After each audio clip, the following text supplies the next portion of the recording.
Le Montfaron a de nouveaux locataires. Un sacré coup de dent et un bel appétit, ces 46 chèvres et 4 moutons ont déjà pris leur marque. Sur les sentiers, les habitués des lieux sont quelque peu surpris. C'est plutôt sympa, surtout qu'elles sont belles, c'est plutôt agréable. Une bonne rencontre. Belle et surtout efficace. En une journée, une chèvre peut ingurgiter jusqu'à 7 kg de végétation.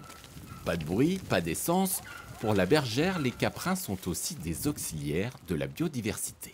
Si on passe la débroussailleuse, après ce qui va repousser, ça va être les espèces invasives qui prennent beaucoup de place.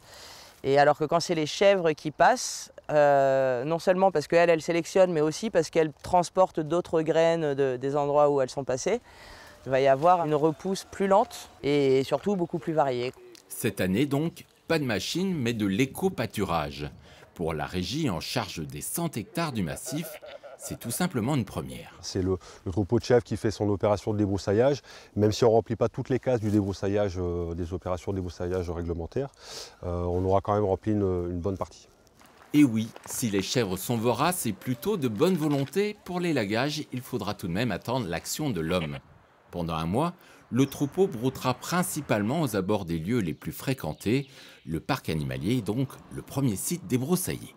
Pour les animaux, c'est clairement plus stimulant de voir un groupe de chèvres passer aux abords du parc que d'entendre simplement les machines qui font énormément de bruit en règle générale. Là, c'est beaucoup plus discret, plus agréable. Donc nous, on est très contents en fait de cette opération.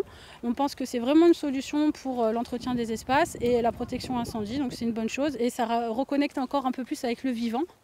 Efficace et économique. En un mois, ces biquettes vont débroussailler 10% du massif, pour un coût 3 fois moins important qu'un débroussaillage classique.